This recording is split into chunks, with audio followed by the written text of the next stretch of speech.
welcome, welcome, welcome. This is Peter Winnick. I'm the founder and CEO at Thought Leadership Leverage, and you're joining us on the podcast today, which is Leveraging Thought Leadership.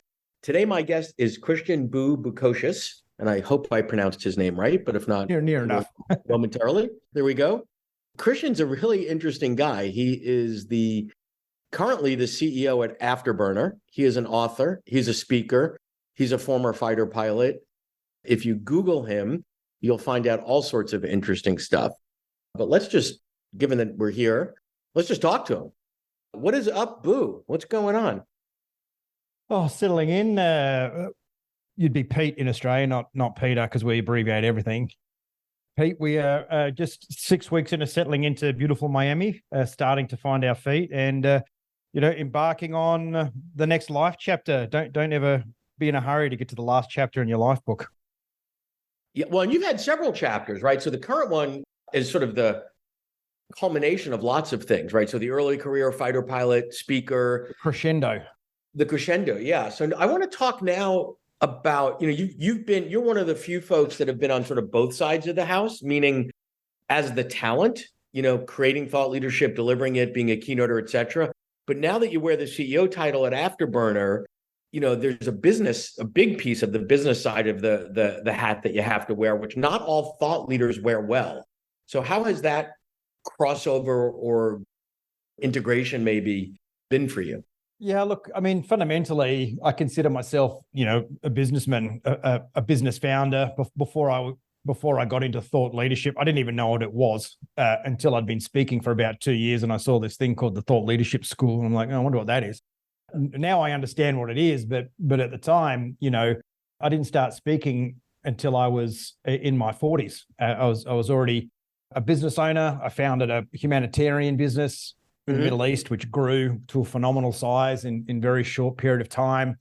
Right. I was a property developer, built a hotel, set a record for a vertical structure, a 17-story hotel.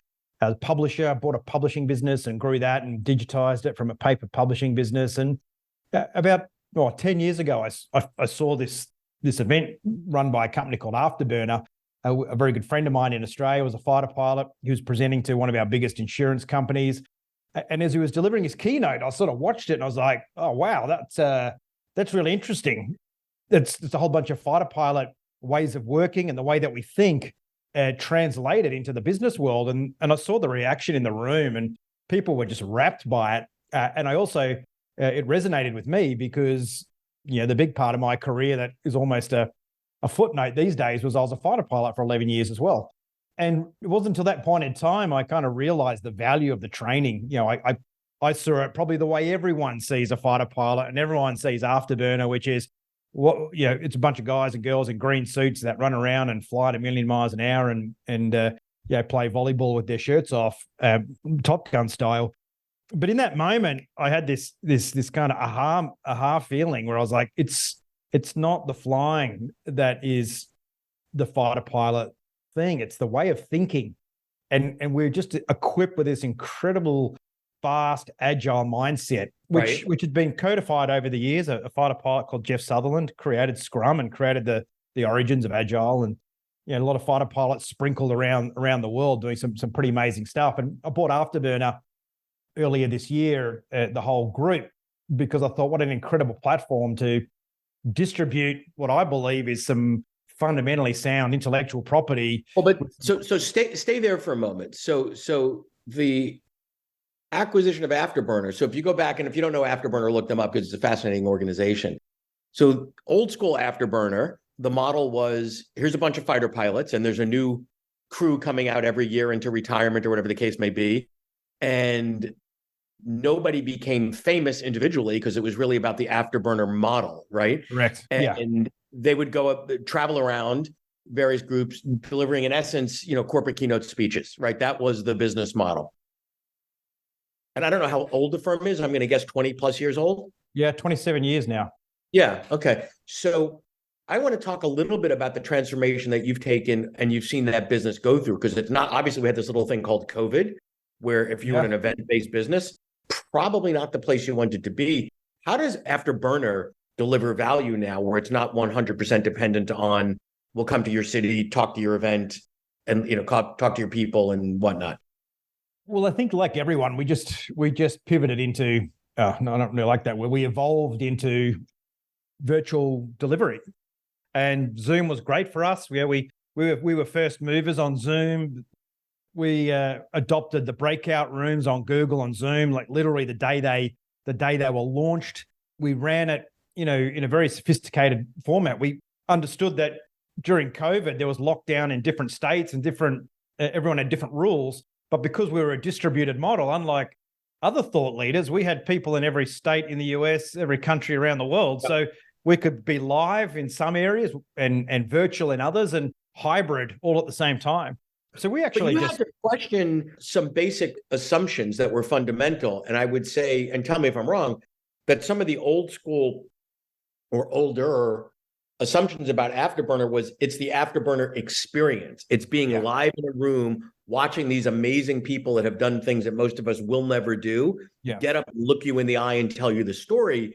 And I know lots and lots of speakers were like, geez, does that translate remotely? Like, sitting at home in their underwear or whatever. We don't control the music. We don't control the theatrics. We don't control the environment of the room. We don't control, there's so much less control that you have over this sort of visceral experience. How did you make sure that you were able to deliver such impactful and powerful content? Well, first of all, that was a perception and a belief system from speakers, which is ultimately flawed. You can control what you can control, and one of the great things about being on a computer screen and people with headphones on is you can actually create really immersive TV shows and movie-like experiences. So we just really lent into 4K video. We had wires hanging off the roof and jury rigging. How do you get sound from that camera through this sound? Like, you should have seen the stuff that we were coming up with to try and get a high definition video playing with someone. Now that's all old hat now. You've got OBS platforms. There's so much to support it. But the 2 weeks leading up to it was amazing. And look, don't underestimate happenstance. And most of my life is really serendipity and happenstance. In that I had a publishing company that I had just sold to a big digital publishing powerhouse, and I became really great friends with the owner of that, and he was also on the same journey. So together we would just sit in his studio while everyone else was in lockdown as essential workers and just pull apart PCs and together we created this model. And we it was a pretty dynamic time actually, but I think we did a pretty good job. We operated independently from the US at the time out of Australia, and I think we kind of jumped ahead a little bit there in terms of how we adapted to that. So stay with me for a minute here. So then, the radical change in terms of the modality, the format, the adoption of technology at a rapid pace and speed, et cetera, that had to be done or there's no business, right?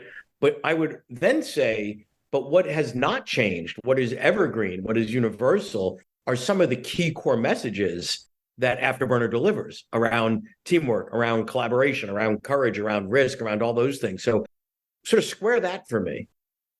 Well, it's evergreen content. It's actually created in a global network of fighter pilots that work for us and still fly. So it's constantly validated in the real world. And what we codified, we don't call it plan, brief, execute, debrief in the Air Force. It's just what you do. It's the way you live, or as they say in The Mandalorian, this is the way. So we just had to codify that into something that was workable. So, and the way that we do it as fighter pilots really hasn't changed since the Vietnam War era when Top Gun was created. This is when all these systems were created. So, my opinion of thought leadership is intellectual property is one thing, and distribution is a completely different. There's thought leadership in distribution of IP. So you just have to, and everyone connects differently. Even post-COVID, some people still prefer the experiences virtually than live. We say live is important because you've got to, even though as fighter pilots you operate, you're not in the same room. You could be hundreds of miles away from each other in a coordinated fashion. You still kick things off together. You plan together, you brief together, you execute individually, and you come back and debrief together. If you're enjoying this episode of Leveraging Thought Leadership, please make sure to subscribe. If you'd like to help spread the word about our podcast, please leave a 5-star review at ratethispodcast.com/LTL and share it with your friends. We're available on Apple Podcasts and on all major listening apps, as well as at thoughtleadershipleverage.com/podcasts. Yeah, interesting. So, I mean, I think that live piece, whether you have a personal preference or even quantitative or qualitative data that says in person is better, I think the reality is it kind of doesn't matter if the market says, well, there's a big piece of the market that will now be delivered not live because, we've done the math and we've seen what travel costs and this is, we want things on demand, et cetera. So I want to touch on some of the changes in not just the modalities, but like 27 years ago when the organization was started, I would argue that attention spans were longer. Oh, right. I would argue 5 years. That's in 5 years we've noticed the change. Right. So talk about this adoption, because a lot of thought leaders struggle with, oh, geez, nobody reads the book anymore. Nobody wants to go through a long thing, or I'm forced into this short-term pull it down, on demand instead of pushing content. A lot of things are pulling on demand, and my sort of reaction to that is, well, you have a choice. You could do it your way, or you could be relevant, right? And a lot of it is adopting to different formats, right? And adopting to different expectations. People don't want to read an entire book until they're convinced. You got to give them a little nibble of something that says, ooh, that might be juicy. Let me try a little more and a little more, and a little more. So how do you see that? Yeah, look, I mean, we have this concept called situational awareness as fighter pilots. It's fundamental to our success, just an awareness of what's going on all the time. But another way of saying it is there's information, knowledge, and wisdom. So information is noise, knowledge is information that allows you to make good decisions, and wisdom is information you pass on to support others in their decision making. So when you're a thought leader, that's what you're asking yourself is, I'm offering information. So is it just noise? And it's a bit clickbaity. My knowledge is my book. So now someone is interested in consuming my book. But equally, your book should be a YouTube channel. You should have multiple videos of that content, because if you're looking at a 25 and under, they don't read books. They just consume video. So and then the wisdom is your coaching, mentoring, and your engagement and experiential works. So I think what happens as thought leaders is, and I'm guilty of it as much as anyone else, is you just get all caught up in it all, and you have these great ideas, and you're like, I think the more you do it though, you more realize, is it a great idea or just an idea? Because every one of those needs to end up as wisdom, right? Not just as information. Well, and great idea by what standard, right? So I like that framing that you've got, because ultimately you want to get to a place where you're accumulating wisdom for the purpose of passing it on to others, right? So that Correct. They can make decisions, do things differently. They don't have to accept at face value everything that you give to them and say, here is wisdom, right? They can beat it up, they can punch it up, they can add to it, they can take away what they like, et cetera. What are the other things that you're seeing in the marketplace? Because I think a lot of people think that the creativity as it relates to thought leadership comes in the creation part, not meaning the ideas, the ideation and all that, not in the formatting, the packaging, the marketing, the distribution. And I would argue they should be at least equally weighted, maybe more weighted sometimes towards the latter. Yeah, I guess it's the equivalent of a medical journal versus a best-selling book on the same subject. You could have really rich content that's very well researched and fully supported with logic, but for most of us, we can't deconstruct it. Yeah, marketing's a funny one, and to me, just when you sort of have it figured out, the whole thing changes again. Yeah, I would say 3 years ago, just before COVID, felt like we're in a pretty good rhythm. There was still like brokers and bureaus, and it was still human to human. Then it flipped on its head. And now what we're in is just this cyclone of content. I mean, you just have to. But what's happened in the last 3 to 6 months is the commodity of information is better serviced. You can get videographers now that can churn your video around in less than an hour into multiple formats. Right. That didn't exist even 6 months ago. So I guess that, as a thought leader, you should be infinitely curious. And to your point, I guess you can't just be curious about your domain excellence or your field. you need to be curious about how you communicate that to as broad a church as possible. And that's I think where a lot of people fall short. I think it's also the willingness to experiment, right? Because most thought leaders are not used to being wrong as it relates to their work. They are, in many instances, the world-renowned expert on X, whatever X might be. So whatever they've done must be working, and how they create, how they develop, how they deploy thought leadership. So when you tell someone who is a great author, meaning they're a really good writer, and that's their canvas, that's what they do, to say, you should play with short form video because we're missing a whole generation. They freak out. Yeah. What do you mean? The first is to resist the change. Well, they should read. Okay. Whether they should or shouldn't isn't the point. The facts are they aren't as much as previous generations did. So you want to reach them where they are and have the courage to try something that may feel uncomfortable. Like we don't have the beginner's mind anymore once we reach a level of expertise. I think you have the courage to fail and have that blank slate. How do you think about that? Yeah, and I think also there's a fear of the work that's involved as well. I mean, you could write a book and that was kind of it. The book was finished. You could take a break, quickly do the speaker circuit for a year after, go into Bermuda, in Bahamas for a while, write your next book, and away you go. Your book launch is lost in the noise within a week. So you've got to constantly keep pushing that out to your network.